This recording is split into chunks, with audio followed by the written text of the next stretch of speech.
কেইবাদিনীয়া উৎসুকতাৰ অৱসান লুকাই থকা সুমি তাৰ্কিকৰ অৱশেষত আত্মসমৰ্পণ অন্তহীন চৰ্চা কাৰোবাৰ মতে সুমি তাৰ্কিকে আত্মগোপন কৰিছিল মেঘালয়ৰ গোপন স্থানত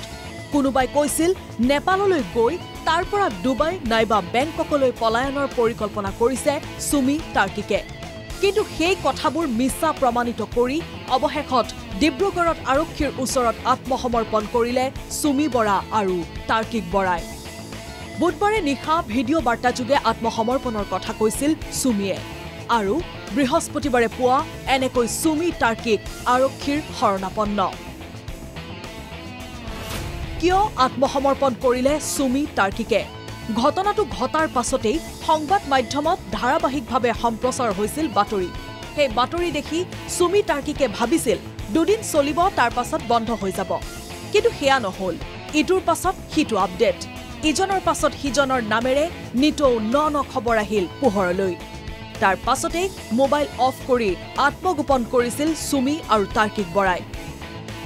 শেহতীয়াকৈ তাৰ্কিকৰ সৈতে ফটোগ্ৰাফি কৰা একাধিক যুৱকক সোধা পোছাৰ বাবে মাতিছিল চিআইডিয়ে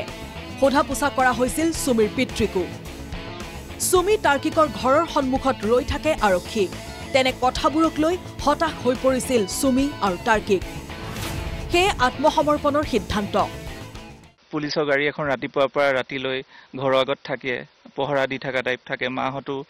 সেই বস্তুখিনি কেনেকৈ মাহতৰ লগত কথা পাতিব পৰা নাই 10 দিন বা যোগাযোগে কৰিব পৰা নাই এই সিচুৱেশ্যনখিনিৰ কাৰণে তো সেই বস্তুখিনি সিচুৱেশ্যনখিনি চাই লাষ্টত আমি ভাবিলো যে আমি নিজে ওলাই দিওঁ যে আমাৰ ফেমিলিটো বা আমাৰ ফ্ৰেণ্ডছখিনিয়ে কষ্ট নাপাওক তো সেইখিনি সিদ্ধান্ত লৈ ডিজিপি ছাৰহঁতৰ লগত কণ্টেক্ট কৰি লিগেল টিমৰ লগত কণ্টেক্ট কৰি আমি জাষ্ট আত্মসমৰ্পণ কৰিম বুলি আগবাঢ়ি আহিছো অধিবক্তাৰ লগত যোগাযোগ কৰিছিল সুমি আৰু তাৰ্কিকে কথা হৈছিল আৰক্ষী সঞ্চালক প্ৰধান জিপি সিঙৰ লগতো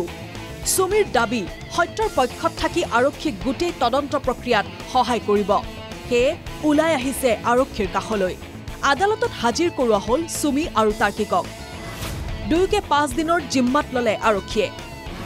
ডিব্ৰুগড় থানাত ৰুজু হোৱা গোচৰ 352/2024 ভাৰতীয় ন্যায় সংহিতাৰ 316(2)/318(4)ত ৰুজু হৈছে গোচৰ banning of unregulated deposit schemes act 2091ৰ অধীনতো গোচৰ ৰুজু